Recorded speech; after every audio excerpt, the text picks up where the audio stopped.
Assalamualaikum warahmatullahi wabarakatuh. Alhamdulillah wassalatu wassalamu ala sayyidina Rasulillah sayyidina Muhammad bin Abdullah wa ala alihi wa sahbihi wa wala ma ba'd. Kita bersyukur kepada Allah Ta'ala pada pagi hari ini kita hadir di majlis yang penuh berkah, Majlis Al-Imam Al-Arif Billah Al-Habib Ali bin Abdurrahman bin Abdullah Al-Habsyi. Mudah-mudahan Allah Ta'ala mengangkat derajat beliau dan Allah Ta'ala berikan berkah insyaAllah kepada kita semuanya. Kita doakan para guru-guru kita bil khusus akhina Al-Habib Ali bin Abdurrahman diberikan kesehatan, afiat dan keberkahan, dan Allah Ta'ala menjadikan kita sebagai orang-orang yang meneladani mengikuti Rasulullah SAW dan menjalankan syariat beliau dengan sebenar-benarnya. Sebab Nabi besar Muhammad SAW diutus oleh Allah Subhanahu wa Ta'ala mengajarkan kepada kita kemaslahatan untuk dunia dan akhirat. Bukan cuma urusan akhirat aja, tetapi urusan dunia juga. Rasul sallallahu alaihi wasallam mengajarkan kepada kita cara sholat yang benar, cara puasa yang benar, cara zakat yang benar, cara haji yang benar. Begitu juga kita diajarkan cara bertransaksi jual beli yang benar. Rasulullah sallallahu alaihi wasallam bilang di dalam hadis, "Khudhu anni manasikakum." Ambil dari saya cara manasik kalian, cara peribadatan kalian. Nabi juga bilang, "Shallu kama ra'aitumuni usalli." Salatlah kalian seperti kalian melihat aku salat. Begitu juga di dalam jual beli dan bertransaksi diatur oleh Rasulullah sallallahu alaihi wasallam apa yang boleh, apa yang tak boleh. Apa persyaratannya diatur oleh Nabi besar Muhammad sallallahu alaihi wasallam. Nabi Muhammad di dalam hidupnya pun beliau itu masuk ke pasar. Beliau masuk ke pasar, bertransaksi di pasar. Kemudian juga melakukan inspeksi di pasar. Pemeriksaan di pasar dilakukan oleh Rasulullah untuk menerapkan syariat beliau. Syariat Allah Ta'ala diterapkan di dalam pasar tersebut. Sehingga pernah satu kali Rasul Sallallahu Alaihi Wasallam saat masuk ke pasar, beliau itu melihat ada orang jualan tepung gandum. Saat melihat orang itu jualan tepung, maka Nabi Muhammad lihat luarnya bagus. Terus Nabi masukin, pegang tuh tepung, bagus, kering. Terus Nabi masukin tangannya ke dalam, gak tahu bagian dalamnya lembab, basah. Terus Nabi tanya kepada orang tersebut, "Ma hadza?" Apa ini? Kok dalamnya basah? Terus orang itu berkata, "Aswabat hasama," yakni al-matar. Itu terkena hujan sehingga menjadi lembab dan basah. Tapi diumpetnya di dalam. Maka Nabi Muhammad SAW menegur orang tersebut, "Afala adharta?" Kenapa enggak kamu tunjukin juga yang jelek keluar? Bukan kamu tunjukin yang bagus, begitu dibungkus yang jelek dimasukin. Terus Nabi bilang, "Man ghasyana falaysa minna." Yang menipu kita umat Islam maka bukan bagian dari kita, kata Rasulullah sallallahu alaihi wasallam. Karenanya Imam Al-Haddad dalam Nasaih Diniyah menyebutkan bahwa min asbab su'il khatimah, di antara sebab-sebab seseorang matinya su'il khatimah adalah ketika dia menipu kaum muslimin dalam urusan dunia mereka dan juga dalam urusan akhirat. Bukan cuma menipu dalam urusan akhirat, tetapi juga menipu dalam urusan dunia. Itu bisa menyebabkan su'il khatimah. Menipu dalam urusan akhirat, menipu dalam fatwa, ya, fatwa palsu, ataupun juga yang halal dibilang haram, yang haram dibilang halal. Itu juga penipuan dalam fatwa tersebut. Itu bisa menyebabkan su'ul khatimah, menipu kaum muslimin dalam urusan akhirat ataupun dalam urusan dunia. Dia bawa barang palsu ataupun juga dia berikan barang yang cacat. Itu sebagai para imam Abu Hanifah, itu dia jualan ada beberapa bisnis yang dilakukan. Itu di antara barang yang dia jual itu dia menjual pakaian. Itu satu kali dia beli sebuah pakaian secara partai dalam jumlah besar. Kemudian di situ dikasih tahu ada satu baju yang cacat. Akhirnya dia bilang pesan kepada wakilnya di perusahaan tersebut. Dia bilang, "Ini baju dijual, tapi yang cacat jangan dijual. Kalau ada orang mau beli kasih tahu kalau di situ ada cacatnya." Maka Orang tersebut, ya dia terima, dia setujui. Wakilnya Abu Hanifah. Tahu-tahu ada pembeli bilang, ini dagangannya Abu Hanifah, saya mau beli semuanya. Saya mau beli semuanya. Itu dengan jumlah uang yang sangat banyak. Saya beli semuanya, saya borong. Ya orang kalau dia melihat duit kadang lupa, gelap mata. Akhirnya dijual semuanya. Dia kasih kabar kepada Abu Hanifah, alhamdulillah barang semuanya udah laris, laku semuanya. Abu Hanifah tanya, yang dipikirkan bukan lakunya dulu, tapi yang dipikirkan barang yang ada cacatnya kamu jelaskan nggak ke pembeli? Belum, saya lupa menjelaskan. Cari pembeli tersebut, kasih tahu kepada dia, pembelinya udah nggak ada, udah pergi, udah meninggalkan negeri kita. Sehingga akhirnya Abu Hanifah bilang, kalau emang udah nggak ketemu pembelinya, maka pertama itu duit pisahkan, ya, modalnya dikeluarin, kemudian sisanya sedekahin di jalan Allah Subhanahu wa taala. Saya nggak mau ada harta yang syubhat, yang tidak baik masuk mencemari harta milik saya, kata Abu Hanifah radhiyallahu anhum wa radhahum. Dan inilah pemikiran orang yang zaman dahulu, para ulama, para ulama wasalih, pemikiran mereka seperti ini. Sekali Rasulullah sallallahu alaihi wasallam masuk ke pasar.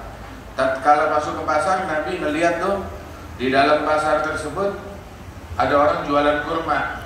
Ada satu kurma Madinah, satu lagi kurma Basrah. Kurma Madinah kecil-kecil, kurma Basrah itu besar-besar, bagus kurmanya. Maka Nabi nanya, ini berapa harganya kurma Basrah? Si penjual bilang, saya menjual kurma dari Basrah ini, ya, sekilonya itu seharga 2 kilo dari kurma Madinah. Jadi kurma Madinah 2 kilo barter dengan kurma Basrah cuma dapat 1 kilo. Nabi bilang, itu namanya riba. Itu namanya riba. Menjual makanan dari jenis makanan yang sama, sama-sama kurma, akan tetapi nilai timbangannya berbeda. Yang ini 2 kilo, yang ini 1 kilo. Kalau mau barter makanan dari jenis yang sama, kurma sama kurma, beras sama beras, gandum sama gandum, susu sama susu. Kalau dia mau barter makanan dari jenis yang sama, itu disyaratkan kadarnya dan ukurannya dan timbangannya juga sama. Kalau beda, itu namanya riba. Dan riba itu adalah perbuatan dosa besar. Itu dalam hadis itu kata Nabi Muhammad, riba itu ada 30 sekian pintu. Yang paling rendah, yang paling ringan dosanya sama seperti seorang anak berzina dengan ibunya sendiri. Ada nahabiyatul ayyakiha rajul ummah. Dosa riba yang paling ringan sama seperti seseorang berzina dengan ibunya sendiri. Wa inna akbar riba masuk dalam kategori riba yang paling dahsyat, yang paling berbahaya, yang paling besar dosa riba. Tahu apa? Adalah tatawul rajul fi 'irdi akhihi muslim. Ketika seseorang membicarakan kehormatan saudaranya muslim, dia menodai kehormatan saudaranya muslim dengan lidahnya. Itu masuk kategori riba yang paling dahsyat. Kalau dosa riba paling ringan, itu seperti berzina dengan ibu sendiri. Zina aja udah parah, ini zina dengan ibu sendiri. Nah, ini bagaimana kalau riba yang paling tinggi? Apa riba yang paling tinggi? Ngatain orang, mencaci orang, gosipin orang. Hati-hati, jaga mulut kita. Jangan ngegosipin orang, jangan bicarakan keburukan orang. Ya, cocok gak cocok sama orang silakan, tetapi tidak dihalalkan kita membicarakan keburukan orang lain, mencaci orang lain, mengomentari dengan komentar buruk terhadap orang lain, siapapun orangnya, mau orangnya tetangga ataupun orangnya sahabat rekan di kantor, ataupun orang tersebut calon presiden, calon pejabat, anggota dewan, belum jadi ataupun udah jadi, nggak boleh dikatain, nggak boleh dicaci. Ngapain kita ngomentarin orang yang kagak ngaruh? Komentar kita nggak ngaruh buat urusan dunia, nggak ngaruh. Peraturan nggak jadi berubah, undang-undang nggak jadi berubah dengan komentar kita, dunia nggak jadi berubah dengan komentar kita. Tahu yang berubah apa? Yang berubah adalah dosa kita makin bertumpuk di hadapan Allah Subhanahu wa taala. Awas, hati-hati. Jangan ngomong-ngomongan yang buruk terhadap orang lain, siapapun orangnya. Jaga mulut kita. Terus Rasul sallallahu alaihi wasallam, beliau pun juga dahulu berniaga, berdagang. Dan di dalam perdagangan Rasul Shallallahu Alaihi Wasallam beliau menunjukkan amanat yang luar biasa, kejujuran yang luar biasa. Dan dagang yang diajarkan oleh Rasulullah nggak pakai bersumpah.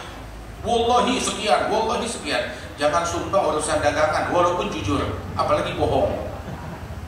Urusan dagangan pakai sumpah, nggak usah pakai sumpah. Saya jujur, jujur aja nggak pantas pakai sumpah, apalagi bohong.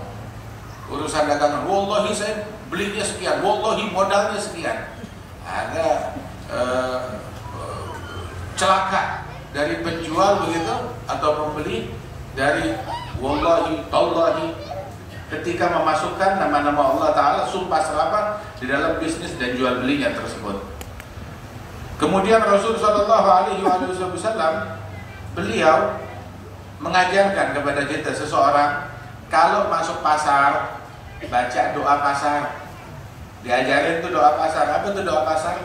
Kita masuk masjid ada zikirnya, ada doanya. Masuk rumah ada zikirnya. Masuk WC ada zikirnya. Masuk pasar juga ada zikirnya.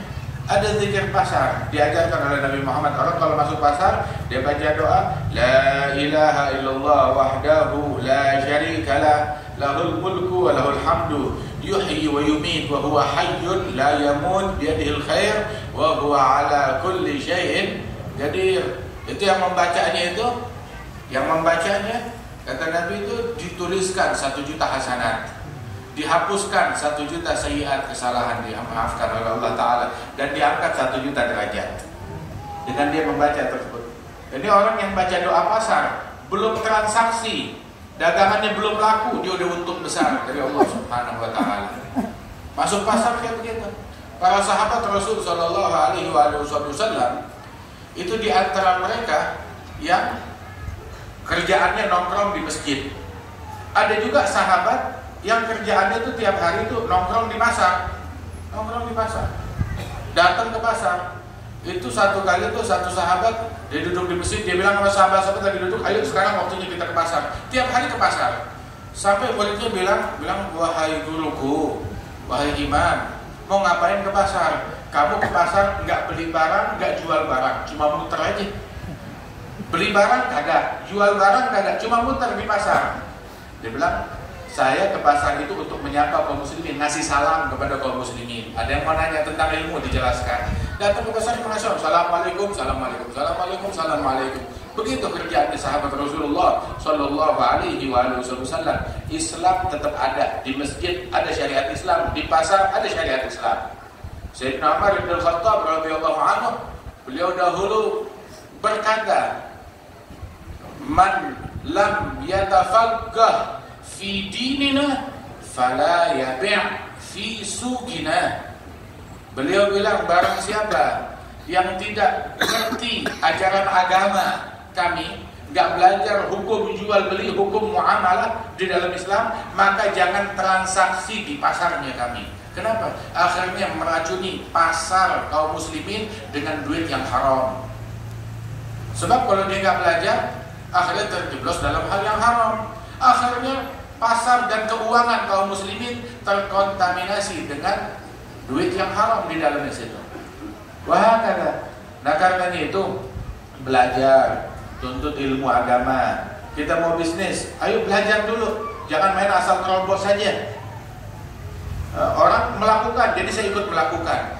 Kita sholat bukan ngikutin orang, kita sholat ngikutin seperti sholatnya Nabi Muhammad, diatur oleh Nabi Muhammad. Begitu juga transaksi, mau transaksi apapun cari tahu apa hukum transaksi ini, tanya kepada ulama. Gak disebutin di pengajian, ya kagak disebutin di pengajian, pada tidur semuanya, gak nyambung. Gak nyambung, suruh hitung-hitungan, suruh ini ya. Belajar, datang kepada ulama, tanya tentang hukum transaksi ini, hukum transaksi itu, tanya hukumnya kepada ulama. Cari tahu, selamatkan agama kita, selamatkan diri kita. Sebagaimana kata Sayyidina Umar bin Khattab, kalau nggak ngaji, nggak belajar, jangan transaksi di pasar yang kita akan merusak daripada pasar kaum muslimin. Itu ada sebagian sholihin itu satu kali dia punya bisnis ngirim barang dagangan tuh dari India, satu kapal dia kirim. Alhasil dia diinfokan, kebetulan dia ada di kota Tarim, dia diinfokan bahwasanya bisnis yang dia kirim itu barang dagangan adalah gula. Gula yang dikirim itu tenggelam di lautan. Maka dia berkata bahwasanya gulanya saya, barang saya nggak mungkin tenggelam di lautan. Gula dagangannya orang bisa tenggelam, tapi kalau dagangannya saya nggak mungkin tenggelam hilang di lautan. Loh, kenapa? Loh, saya itu jangankan sedekah, zakat aja saya keluarin 2 kali setahun, saking ikhtiarnya dia. Saya nggak pernah terjeblos dalam praktek riba. Harta saya selalu saya keluarin zakat, bukan sekali, 2 kali saya keluarin zakatnya. Masa iya harta saya tenggelam di lautan? Nggak mungkin.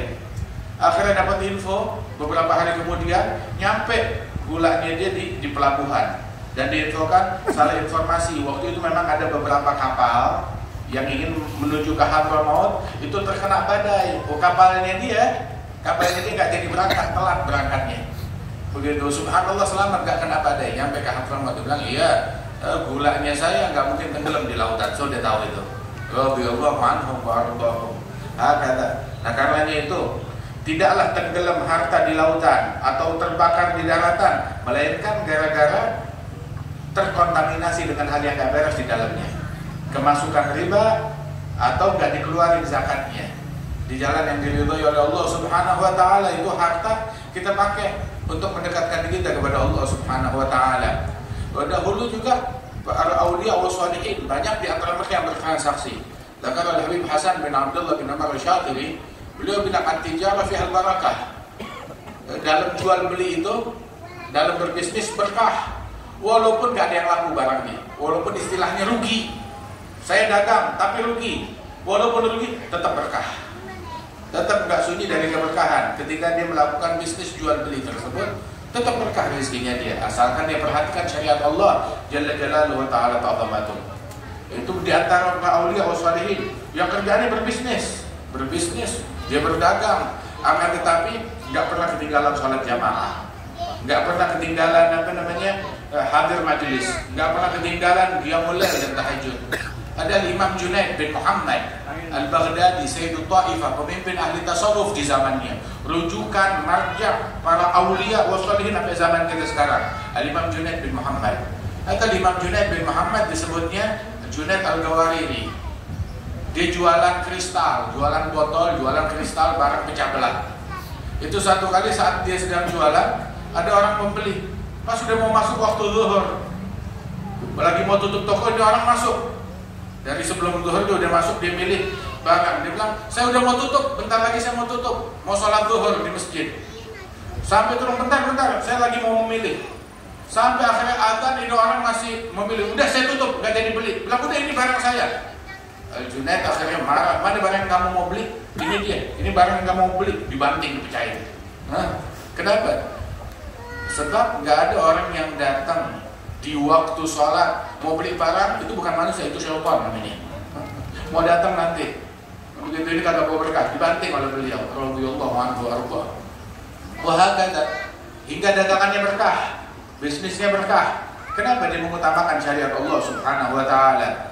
Ini orang kalau lagi rapat urusan bisnis, hatta sampai sholat ditunda, sampai keluar dari waktunya, sholat ditunda. Walau sempat hadir majelis, sebaik-baiknya dunia yang mensupport kita, yang membantu kita untuk makin tekun dalam sholat, nggak ketinggalan takbiratul ihram bersama imam gara-gara dunia, ketinggalan takbiratul ihram gara-gara dunia, ketinggalan sholatul jamaah gara-gara dunia, nggak jadi bangun malam, ada dunia yang bawa sial, yang kayak begitu. Tapi dunia yang berkah membuat kita tuh nggak ketinggalan wirid, nggak ketinggalan zikir. Orang dulu tuh sampai tuh di tokonya tuh punya Quran di tokonya. Saat dia transaksi, pembeli atau penjual, pembelinya udah pergi, maka dia lanjut baca Qurannya. Dia punya hataman, satu hataman yang dibaca di rumah, ada lagi hataman yang dibaca di toko, di pasar. Itu hataman pasar bisa seminggu sekali atau 4 hari sekali dia bisa hataman di pasar. Mau ada penjual atau ada pembeli, nggak ada pembeli, tetap untung besar dari Allah Subhanahu wa taala. Ini sekarang dihabiskan waktu menunggu pelanggan dipakai buat nonton, buat handphone, buat hal yang tidak baik, buat hal yang gak, buat medsos. Orang dulu nunggunya itu adalah dengan Al-Quran, dengan berzikir kepada Allah Jalla Jalaluhu Ta'ala Ta'ala. Mudah-mudahan Allah Ta'ala berikan berkah kepada kita sekalian, dan Allah Ta'ala berikan ridha dan ampunannya kepada kita sekalian. Makanya orang dulu tuh dunianya berkah, akhiratnya berkah. Ini terakhir itu mereka punya toko, satu toko kelontong di mana namanya di pasar. Bukanya kapan? Sholat subuh berjamaah, masih duduk di masjid sampai isyraq, sampai duha, sholat duha, pulang ke rumah sarapan, jam 8 baru buka toko. Jam 11, setengah 12 siang udah tutup toko, dia sholat jamaah di masjid. Pakaian udah bersih, sholat jamaah di masjid. Habis duha kadang buka sedikit, kadang langsung pulang ke rumah, baru buka lagi habis asar. Sampai sebelum maghrib dia tutup, udah. Tapi dari toko yang kecil dia bisa kawinin anak yang 12 orang. Dia bisa berangkatin haji buat dirinya, bininya, anak-anaknya, mantunya sama cucunya. Meninggal dunia, ninggalin warisan sebanyak-banyaknya. Kerjanya cuma sebentaran, tapi berkah. Orang sekarang dari sebelum subuh udah jalan ke kantor, pulang udah gelap, ketemu anak juga kagak. Pergi anak masih tidur, pulang anak udah tidur. Sampai kadang minggu atau Sabtu hari libur masih diteror, nggak sempat hadir kemana-mana. Sholat bolong-bolong ketinggalan, walau sempat sholat jamaah, sholat fardu aja udah susah. Udah gitu meninggal dunia, ninggalin utang yang nggak beres-beres, nggak ada keberkahan. Waliyad billah min dzalik. Akan tetapi ketika dia mengutamakan Allah, Allah akan mengutamakan orang tersebut. Mudah-mudahan Allah Ta'ala berikan berkah kepada kita sekalian. Allah maj'al jamana hadha jama'an marhuman, tafarruqna min ba'di tafarruqan ma'suma, wa la taj'al fina wa la minna wa la ma'ana syaqiyan wa la mahruma. Sallallahu ala sayyidina Muhammad nabiyil ummi wa ala alihi wasallam wa da'wana alhamdulillahi rabbil alamin. Assalamualaikum warahmatullahi wabarakatuh.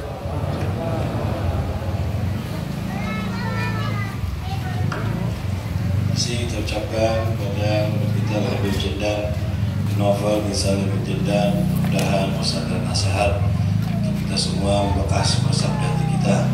Yang penting ini meresap, ya. Kalau ada 1, 2 yang meresap bekas